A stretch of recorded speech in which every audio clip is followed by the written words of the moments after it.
Hello friends, मैं Avinash Kumar mission सरकारी job पर आप सबका स्वागत करता हूं। दोस्तों, आज का यह वीडियो काफ़ी महत्वपूर्ण है। यह बिहार दरोगा और बिहार एसएससी मुख्य परीक्षा से संबंधित है। ये दोनों एग्जाम्स में मुख्य परीक्षा में हिंदी व्याकरण से संबंधित एक प्रश्न पत्र रहता है दोस्तों, जिसमें सिर्फ क्वालिफाइंग रहता है। 100 नंबर का ये क्वेश्चन रहेगा, जिसमें क्वालिफाइंग रहेगा। अगर इसमें आप फेल हो जाते हैं तो आपका सारा मेहनत बेकार हो जाता है दोस्तों। तो उसी हिसाब से मैंने ये ग्रामर का क्लास शुरू किया है, ताकि आप लोगों को कोई कठिनाई का सामना न करना पड़े। आप इतने मेहनत से यहाँ तक पहुँचे हो दोस्तों, इसलिए मैंने ये शुरू किया है, ताकि आपकी थोड़ी बहुत मैं सहायता कर सकूँ। तो दोस्तों, इसमें बहुत से टॉपिक हैं, जैसे संज्ञा, सर्वनाम, विशेषण। कल पूर्व के वीडियो में मैंने ये सब बताया था कि क्या क्या आपको पढ़ना है। तो आज उसी पर हम लोग डिस्कशन करेंगे। तो चलते हैं दोस्तों, आज का ये पहला टॉपिक है, जिसमें हमने आज संज्ञा के बारे में बताना शुरू किया है। तो देखते हैं संज्ञा के बारे में। आज ये पहला वीडियो है दोस्तों, तो ध्यान से देखिएगा दोस्तों, वीडियो को स्किप ना कीजिएगा, ठीक है। तो देखिए, संज्ञा के बारे में पढ़ना है दोस्तों। पहला टॉपिक क्या है? संज्ञा। संज्ञा जो है, इसको इंग्लिश में नाउन कहा जाता है। अब संज्ञा के सबसे पहले परिभाषा देखेंगे दोस्तों। संज्ञा की परिभाषा क्या होती है? तो संज्ञा की परिभाषा है किसी व्यक्ति, वस्तु या स्थान के नाम को संज्ञा कहा जाता है। किसी वस्तु, व्यक्ति, स्थान या भाव भी इसमें जोड़ देंगे दोस्तों।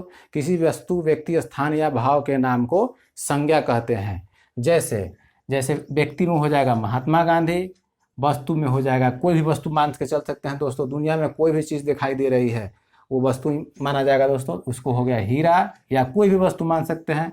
स्थान में हो गया दिल्ली, और भाव में हो गया बचपन, हो गया बुढ़ापा, हो गया लड़कपन, हो गया ये सब हो गया दोस्तों। ये सब हो गया, क्या हो गया?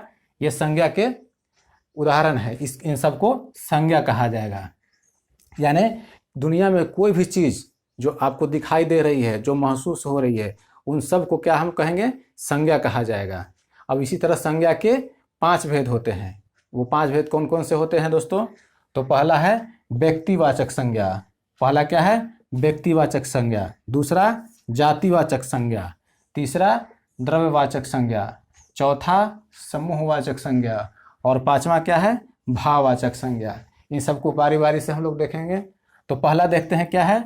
व्यक्तिवाचक संज्ञा। व्यक्तिवाचक संज्ञा किसे कहेंगे दोस्तों? तो व्यक्तिवाचक संज्ञा उसे कहेंगे जो किसी खास व्यक्ति या स्थान के नाम को व्यक्तिवाचक संज्ञा कहते हैं। किसी खास व्यक्ति या स्थान के नाम को व्यक्तिवाचक संज्ञा कहते हैं। जैसे दुनिया में कोई यूनिक चीज़ जो भी है दोस्तों, वो व्यक्तिवाचक संज्ञा है। जो दूसरा न हो। जैसे महात्मा गांधी एक यूनिक व्यक्ति थे। दिल्ली शहर जो है, या दिल्ली राज्य या राजधानी जो भी है, वो दूसरा दुनिया में नहीं है। अमेरिका, इसी तरह सूर्य हो गया, चांद हो गया, या कोई भी ग्रह हो गया, या कोई व्यक्ति विशेष हो गया, कोई स्थान हो गया, ये सब क्या है? व्यक्तिवाचक संज्ञा में इसको हम काउंटिंग करेंगे दोस्तों। जातिवाचक संज्ञा दूसरा क्या है? जातिवाचक संज्ञा। जातिवाचक संज्ञा से इसका परिभाषा है दोस्तों, जिस संज्ञा से समूचे जाति भर का बोध हो। यानी जिसे बोलने पर पता न चले कि हाँ ये किस, मतलब इसका पार्टिकुलर क्या है, ये किसी भी जाति समूचे जाति का बोध हो, उसे जातिवाचक संज्ञा हम लोग कहते हैं। जैसे गाय। अब गाय कहेंगे तो गाय में कई एक नस्ल होता है दोस्तों। गाय का कई एक नस्ल होता है। इसमें कौन सी नस्ल के गाय के बारे में से चर्चा किया गया, इसका तो कोई जानकारी नहीं है, तो इसको हम जातिवाचक माने। अगर इसी में कोई खास जाति के नस्ल के बारे में अगर रहता है इसमें गाय के बारे में, तो वो हो जाता है व्यक्तिवाचक संज्ञा। लेकिन ये तो समूचे गाय का बोध कर रहा है, तो ये हो गया जातिवाचक संज्ञा। और ये घड़ी का भी बहुत सा ब्रांड होता है दोस्तों। कोई टाइटन का है, कोई HMT का है, इसी तरह बहुत सा घड़ी होता है। तो ये घड़ी किस ब्रांड का है, इसका तो हमको जानकारी नहीं है। तो ये भी क्या है? कॉमन है। यानी ये कॉमन है। अगर दुकान पर हम लोग जाएंगे, घड़ी बोलेंगे, तो दुकानदार पूछेगा कौन सा घड़ी चाहिए, तो ये उसी टाइप का है कि ये मतलब जनरल घड़ी के बारे में हम बता रहे हैं। तो जनरल हो गया, जो इसका मतलब हो गया जातिवाचक हो गया। मामा।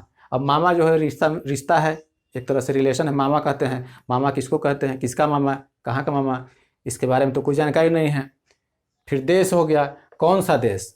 दुनिया में बहुत से देश हैं, लगभग 200 से ज़्यादा देश हैं। तो किस देश के बारे में चर्चा किया जा रहा है, ये भी जातिवाचक है। और उसके बाद राज्य। कौन से राज्य के। हम आप अगर हम जाते हैं कहीं दूसरे राज्य में आ जाते हैं, अगर आप अपना पता बताइए कि मैं राज्य में रहता हूँ, तो वहाँ के निश्चित है कोई ना कोई पूछेगा कि आप किस राज्य में रहते हो। तो जब तक ले हम अपना पर्टिकुलर राज्य नहीं बताएंगे तो कैसे जानेगा कि किस राज्य के हम लोग हैं। तो ये जब पर्टिकुलर हम बता देंगे, जैसे मान लीजिए कि हम बताएंगे कि बिहार राज्य, तो बिहार जैसे ही कहेंगे वो हो जाएगा व्यक्तिवाचक संज्ञा। लेकिन अभी हम क्या कह रहे हैं, सिर्फ राज्य। सिर्फ राज्य जब हम कहेंगे तो ये हो गया जातिवाचक संज्ञा। यानी इसका मतलब हो गया इससे किसी खास का बोध नहीं होता है, ये कॉमन बताता है। कॉमन बातें बताने वाले को जातिवाचक कहते हैं। इसके बाद हो गया क्या दोस्तों, इसके बाद होगा तीसरा नंबर द्रव्यवाचक संज्ञा। द्रव्यवाचक संज्ञा उसको कहते हैं जिसको मापा या तौला जा सके। यानी इसका परिभाषा क्या होगा दोस्तों, तो जिस संज्ञा से किसी द्रव्य अथवा धातु का बोध हो तथा जिसे मापा या तौला जा सके उसे द्रव्यवाचक संज्ञा कहते हैं। जिस संज्ञा से किसी द्रव्य अथवा धातु का बोध हो तथा जिसे मापा या तौला जा सके उसे द्रव्यवाचक संज्ञा कहते हैं। जैसे कोई मेटल का बोध हो या किसी तरह के पार्टिकुलर का बोध हो जिसको हम लोग नाप सके या तौल सके, उसके बारे में अगर बोध होता है तो उसको हम क्या कहेंगे, द्रव्यवाचक संज्ञा। द्रव्यवाचक संज्ञा उसी को कहा जाएगा दोस्तों। इसमें होगा जैसे सोना।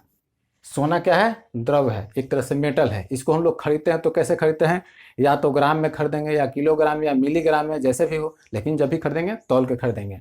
दूसरा क्या है, चांदी। ये भी उसी तरह है, जिस तरह से सोना हम लोग खरीदते हैं उसी तरह से चांदी। तेल, तेल भी नाप के मिलता है। यानी ये हम लोग जाते हैं दुकान पर तो ये नहीं कहते हैं कि 10 गो तेल दीजिए, 5 तेल दीजिए या 1 दर्जन तेल दीजिए, ये तो नहीं बोलते हैं। इसका क्या मतलब हो गया, इसको तौल के बेचाता है या लीटर से नाप के बेचते हैं। ठीक है, तो ये भी हो गया द्रव्यवाचक। पानी उसी तरह से है, दूध भी उसी तरह है। दूध यानी दुनिया में जो भी चीज़ जिसको तौल सके हम लोग या नाप सके, जैसे मीटर से भी नापना जो होता है वो भी इसी में आता है। मीटर से भी नाप के अगर हम लोग भी लेते हैं कोई वस्तु, वो भी आएगा। चलिए नेक्स्ट है अगला, चौथा हो गया समूहवाचक संज्ञा। ये नाम से ही पता चल रहा है दोस्तों, समूहवाचक संज्ञा यानी समूह का बोध कराता होगा। तो इसकी परिभाषा है, जिस संज्ञा से समूह भर का बोध हो उसे समूहवाचक संज्ञा कहते हैं। जिस संज्ञा से समूह भर का बोध हो, पूरे समूह भर का बोध हो, यानी ग्रुप का बोध हो। तो ग्रुप मतलब समझ रहे हैं आप, बहुत सा झुंड होगा, बहुत से आदमियों का झुंड होगा, या बहुत कोई भी वस्तु का अगर कोई एक जगह इकट्ठा कर दिया जाए वो भी झुंड कहलाता है, वो गुच्छा कहलाएगा, भीड़ कहलाएगा, दल कहलाएगा। वो सब क्या होता है, ये समूहवाचक संज्ञा है। इसकी है परिभाषा, उदाहरण क्या होगा, तो जैसे में मान के चलिए सेना। सेना में अगर सेना हम सिर्फ कहते हैं तो इसका क्या मतलब होता है, सेना में बहुत से आदमी होता है, बहुत से आदमी होते हैं। सेना में कोई जीडी होता है, कोई अफसर इनका होता है, तो इसमें बहुत सा है। सेना कहने का मतलब एक आदमी का बोध नहीं होता है, इसमें बहुत से सेना का बोध होता है, बहुत से आर्मी का बोध होता है। तो इसको ये क्या हो गया, एक तरह से समूह हो गया।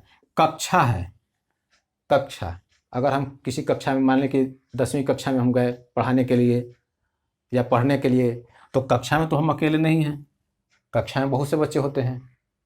बहुत से बच्चे, जब यही बहुत से जब जहाँ तक आएगा, बहुत से जब शब्द जुटेगा तो क्या बताएगा वो, यहाँ समूह बन रहा है यानी ग्रुप बन रहा है, तो ये समूहवाचक संज्ञा हो जाएगा।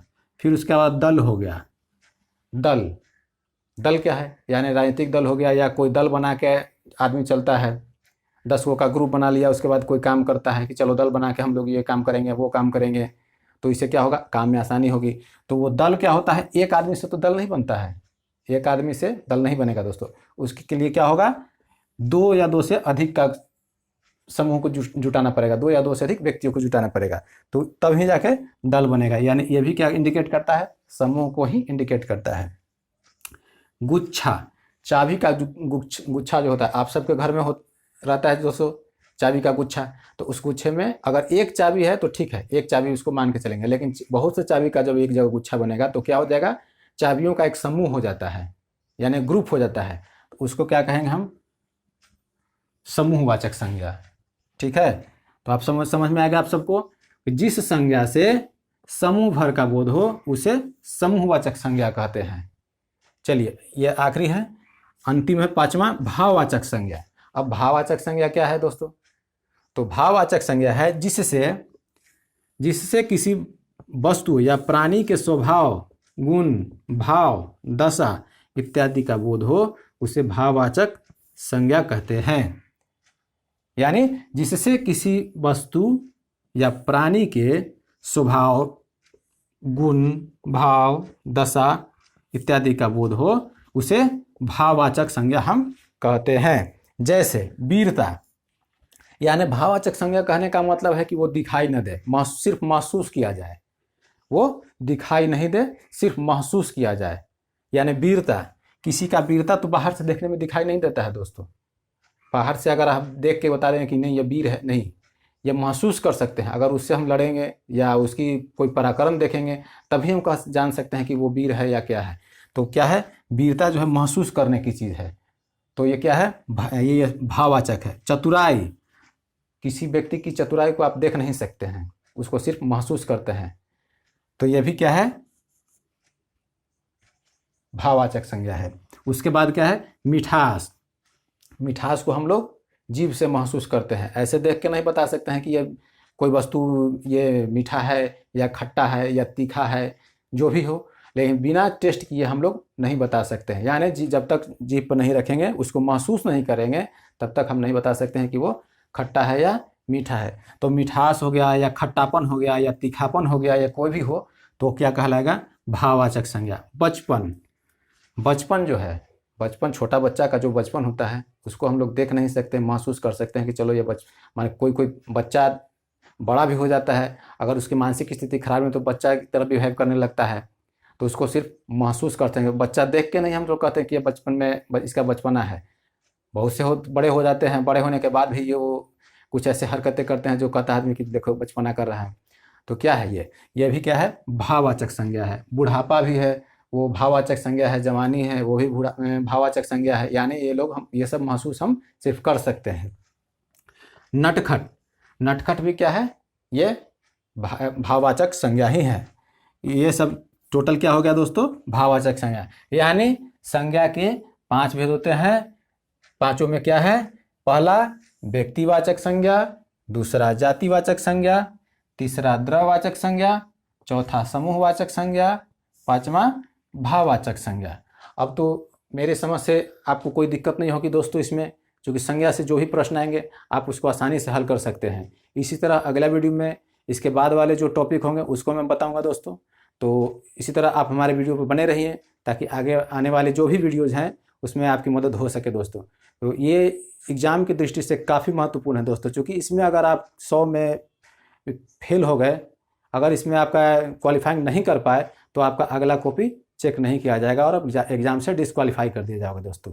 तो इसको हल्के में ना लें, इसको घर पे ही पढ़ें और जो मैं बता रहा हूँ वो भी ध्यान दें दोस्तों। तो वीडियो को अंत तक देखने के लिए धन्यवाद दोस्तों।